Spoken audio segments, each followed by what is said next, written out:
24 September. आसक्ती व आग्रह टाळून मनाने भगवंताचे होऊन राहावे. बाप मुलाला नावे ठेवतो, परंतु दुसऱ्याने त्याला रावसाहेब म्हटल्यामुळे त्याला तितकाच आनंद होतो. बाप आपल्या परीने घरात वागतो, पण मुलगा त्याप्रमाणे वागतोच असे नाही. घरात अत्यंत समाधान असावे. मुलांनी वडील माणसाचे दोष पाहू नयेत. बाप जसा सच्शील आहे तसे मुलांनी व्हावे, म्हणजे कुळाची कीर्ती वाढते. पेन्शन घेतल्यावर आपण मनाने भगवंताचे नोकर होऊन राहावे. बाईनेही पती परते दैवत न मानावे. सर्वांनी भगवंताच्या नामात राहावे. जो मनुष्य तरुणपणी स्वाभाविक रीतीने वागेल त्याला म्हातारपणीही स्वाभाविक रीतीने वागता येईल. म्हणजेच म्हातारपण त्याला मुळीच दुःखदायक होणार नाही. आपण अस्वाभाविक रीतीने म्हणजे आसक्तीने वागत असल्यामुळे म्हातारपणी कर्तेपण कमी होते आणि आसक्ती मात्र टिकते व ती तापदायक बनते. ज्या माणसाची आसक्ती किंवा आग्रह म्हातारपणी सुटलेला असतो त्याचा देह जरी अशक्त झाला तरी तो सर्वांना हवासा वाटेल.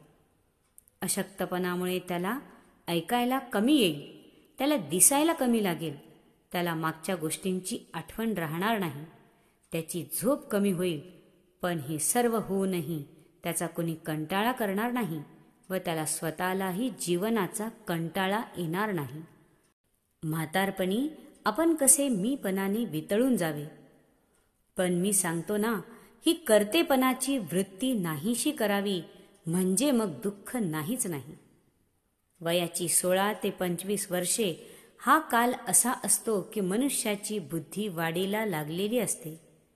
ती वाढ योग्य मार्गाने होण्यास बंधनाची अत्यंत आवश्यकता असते.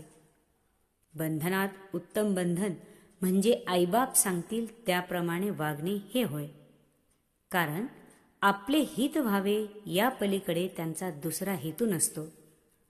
जगामध्ये प्रत्येक गोष्ट आपण स्वतःच्या अनुभवाने शिकणे कसे शक्य आहे. म्हणून आईबापांच्या अनुभवाचा फायदा आपण जरूर करून घ्यावा. आपले आईबाप एखादी वेळी चुकणार नाहीत असे नाही, कारण चुकणे हा मनुष्याचा धर्मच आहे.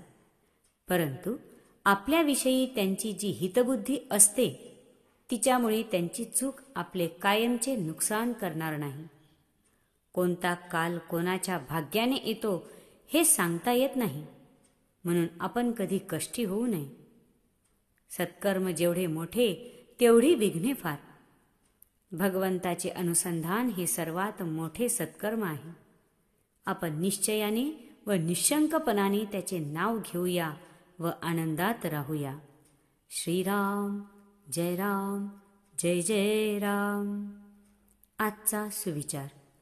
नका करू आटाआटी, राम ठेवावा कंठी.